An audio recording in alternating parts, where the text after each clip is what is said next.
Good morning class. आज हम हमारे सिक्स्थ और सेवन्थ क्वेश्चन करेंगे। जो सेवन्थ लेसन हमारा चल रहा है, आज हमारा ये लेसन खत्म हो जाएगा। फिर हमारा सिक्स्थ क्वेश्चन है कि कृष्णदेव राय के शासनकाल का संक्षिप्त विवरण दीजिए। देवराय द्वितीय की मृत्यु के पश्चात विजयनगर साम्राज्य में अव्यवस्था फैल गई थी और धीरे धीरे प्राचीन संगम वंश का अंत हो गया था। इन परिस्थितियों में कृष्णदेव राय ने तुलु वंश की नींव रखी और स्वयं विजयनगर पर शासन करने लगा। उसने 1509 से 1529 ईस्वी तक शासन किया। उसकी जो मुख्य सफलताएं थी वो इस प्रकार से थी। एक, राज्य विस्तार। उसने राज्य विस्तार पर काफी ध्यान दिया। विजयनगर के जो पुराने शत्रु थे, बहमनी राज्य के उत्तराधिकारी और राज्यों तथा उड़ीसा के मुकाबला करना पड़ा उसको। और 7 साल तक कई लड़ाइयां लड़ने के पश्चात कृष्णदेव राय ने पहले उड़ीसा को कृष्णा नदी तक के क्षेत्र के सभी जीते हुए प्रदेशों को विजयनगर को लौटाने के लिए विवश किया। इस प्रकार अपनी स्थिति को सुदृढ़ करके कृष्णदेव ने तुंगभद्रा, दोआब के जितने क्षेत्र थे उसके लिए पुरानी लड़ाई आरंभ कर दी। इसका परिणाम ये हुआ कि उसके दो शत्रु उड़ीसा और बीजापुर ने आपस में संधि कर ली और कृष्णदेव राय ने युद्ध के लिए काफी तैयारियां की। उसने रायपुर और मुदकल पर आक्रमण कर दिया। 1520 ईस्वी में बीजापुर के सुल्तान की युद्ध में पूर्ण पराजय हुई और कृष्णदेव राय ने इसे कृष्णा नदी के पार खदेड़ दिया और इसके पश्चात विजयनगर की सेना बेलगांव पहुंची। फिर उसने बीजापुर पर अधिकार किया और कई दिनों तक लूटपाट जारी रखी। इसके पश्चात उन्होंने गुलबर्गा को नष्ट कर दिया। इस प्रकार कृष्णदेव राय समय के विजयनगर सैनिक दृष्टि से दक्षिण का शक्तिशाली राज्य बन गया। एक था महान भवन निर्माता तथा साहित्यकार।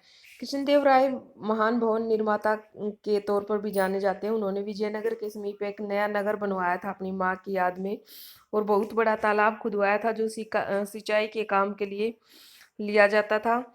और वो तेलुगु और संस्कृत भाषा के अच्छे विद्वान थे। बहुत सी रचनाओं में से तेलुगु में लिखी जो राजनीति की एक पुस्तक है, एक संस्कृत नाटक ही उपलब्ध है। उसके जो राज्यकाल में तेलुगु साहित्य का नया युग आरंभ हुआ था, जबकि संस्कृत के अनुवाद की अपेक्षा तेलुगु में मौलिक साहित्य लिखा जाने लगा। उसे कविता में काफी लगाव था और वह कविता से काफी लगाव था और तेलुगु के साथ कन्नड़ और तमिल कविताओं में भी को भी उसके द्वारा प्रोत्साहन दिया गया। अच्छा शासक था। बरबोसा, पेस और नुनीज जैसे जो विदेशी यात्री थे, उन्होंने उसके श्रेष्ठ प्रशासन और उसके शासनकाल में साम्राज्य की समृद्धि का काफी वर्णन किया अपनी यात्रा वृत्तांत में। और कृष्णदेव राय की सबसे बड़ी उपलब्धि उसके शासनकाल में पनपी सहिष्णुता की भावना थी। बरबोसा कहता है कि राजा की ओर से किसी भी व्यक्ति को कहीं भी आने जाने की स्वतंत्रता प्राप्त है, बिना किसी कठिनाई के या इस पूछताछ के कि वह ईसाई है। उसके राज्य में प्राप्त न्याय और समानता के कारण भी की है। अतएव इसे न स्पष्ट हो जाता है कि कृष्णदेव राय विजयनगर के शासकों में महान थे। नेक्स्ट क्वेश्चन पूछा गया कि विजयनगर की स्थापना किन परिस्थितियों में हुई, क्या परिस्थितियां थी उस समय, और इस साम्राज्य के प्रसिद्ध शासक कौन से थे और वे किस किस वंश से थे। पहले भी मैंने आपको बताया था कि इसके बारे में, और अब फिर हम इसे डिटेल से पढ़ रहे हैं। विजयनगर की स्थापना 1336 ईस्वी में हुई थी। इसके संस्थापक थे हरिहर और बुक्का राय नामक दो भाई।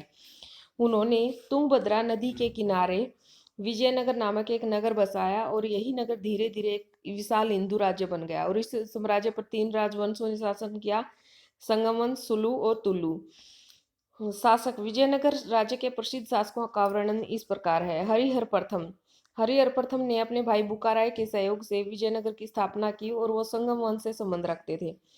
दूसरा था बुक्काराय प्रथम। हरिहर प्रथम के बाद बुक्काराय प्रथम शासक बना। उसका संबंध भी संगम वंश से था। उसने विजयनगर को काफी सुंदर बनाया तथा बहमनी शासकों से युद्ध करके युद्ध जीते। हरिहर द्वितीय तथा देवराय द्वितीय, ये संगम वंश के अंतिम के दो शासक थे। देवराय ने अपनी सेना में मुसलमानों को भी भर्ती कर लिया था और उन्होंने विजयनगर के वैभव और गौरव पर बड़ा ध्यान दिया। उसके बाद है कृष्णदेव राय। कृष्णदेव राय तुलु वंश का सबसे प्रसिद्ध शासक था। उसने 1509 से 1530 ईस्वी तक शासन किया और सर्वप्रथम उसने विद्रोही सरदारों का दमन किया। तत्पश्चात उसने रायचूर दोआब पर अपना अधिकार कर लिया और उसके 21 वर्ष के शासनकाल में विजयनगर राज्य की कीर्ति चारों ओर फैल गई। उसके बाद है सदाशिव राय।